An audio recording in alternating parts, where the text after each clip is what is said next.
Right. Hey guys, what's up? This is Warren here. This channel and this video is brought to you by Open Minds Foundation, a student-led nonprofit organization dedicated to empowering youth and leadership. So let's dive into today's topic. Today we're going to talk about proof of work, which is the backbone of Bitcoin and its basic functions. Without this proof of work, Bitcoin would not work, and it also turns out to be a consensus mechanism which is a very important key component of blockchains. Let's dive into it. This is the table of contents today, and this is what we'll be looking at today. So first, what is proof of work? How does proof of work work? Some basic components and concepts of mining, and potentially the history of mining.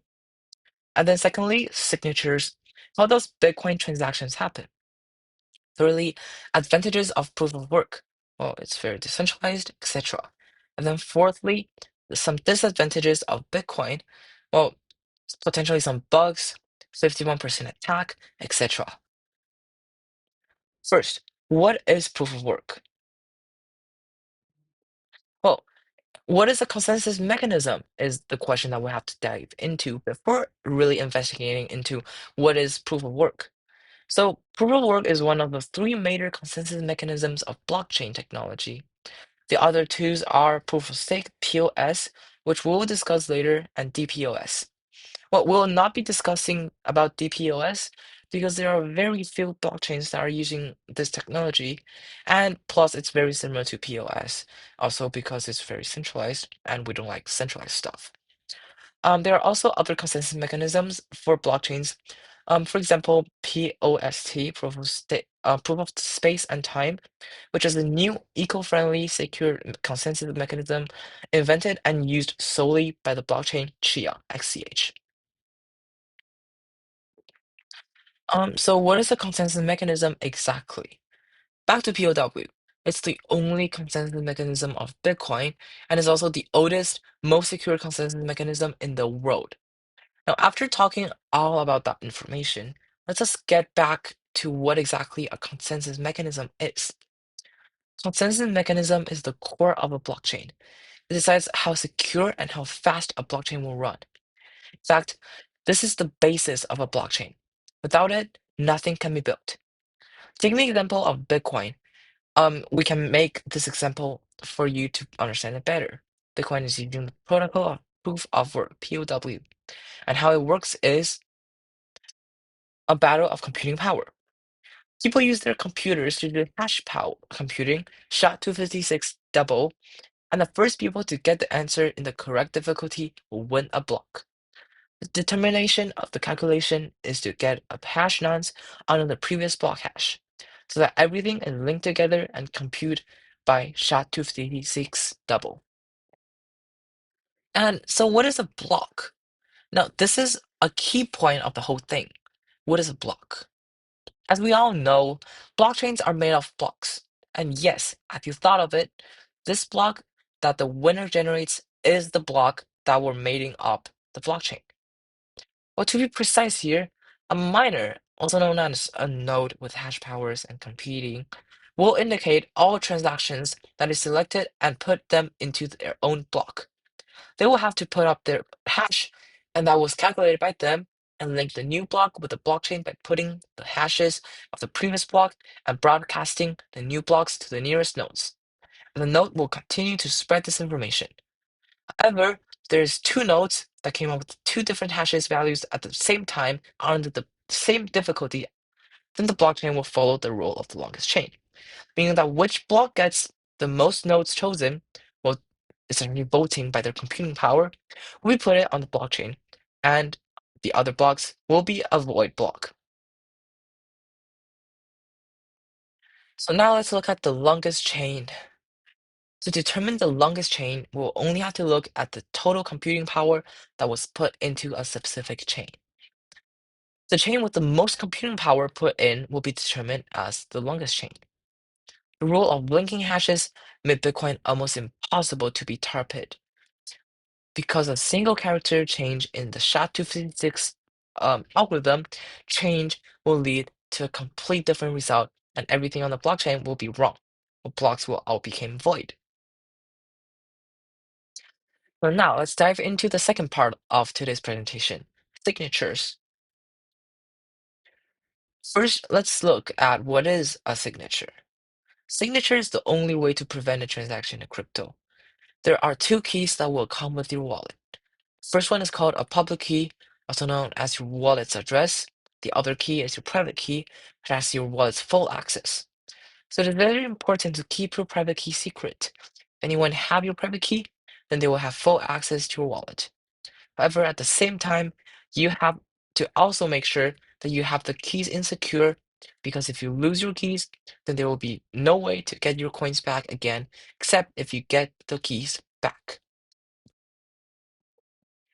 So now let's dive into a fun fact. There was a fun story about a person losing his keys. Once there was a person mining Bitcoin in about 2011, 14 years ago, a long time.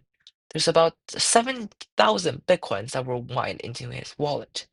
For his girlfriend, thinks that mining Bitcoin is too loud and is consuming too much electricity, so he decided to throw out his hard disk into the garbage and stop mining Bitcoin. Then broke up with his girlfriend and never gotten his coins back. After the breakup, he decided to go to the garbage litter and look for his hard disk. However, up to the date, he still never found his 7,000 Bitcoins. If he found it, he'll be super rich. Another person, on the other hand, was mining Bitcoin in China, stealing power, and went to jail, of course. 2 years ago, after 6 years of jail life, he came back with 3,000 Bitcoins and became a really rich person. That showed us how if we hold our Bitcoins for long enough without trading it, without doing any margins or moving it to anywhere, it will make you rich. So, how exactly does keys work?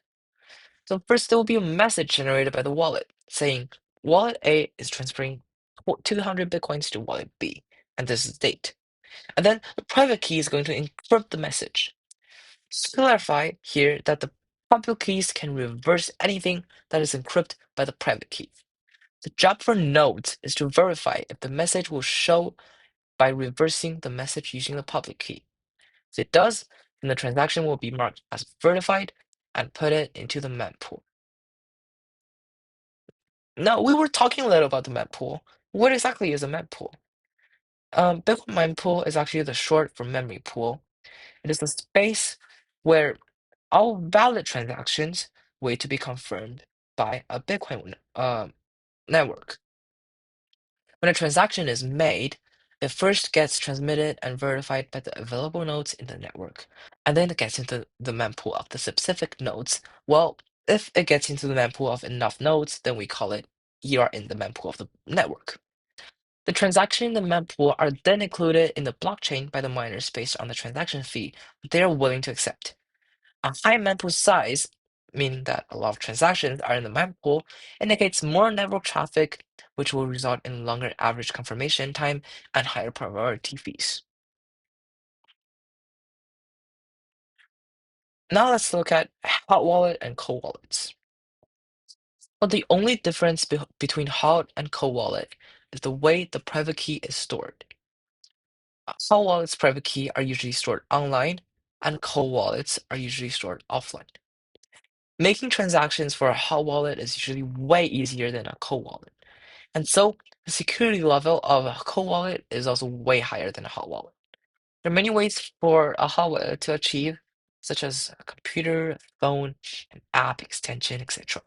And there are also a lot of methods for cold wallets, especially paper wallets, offline phone, hardware wallets, and we can dive into that later.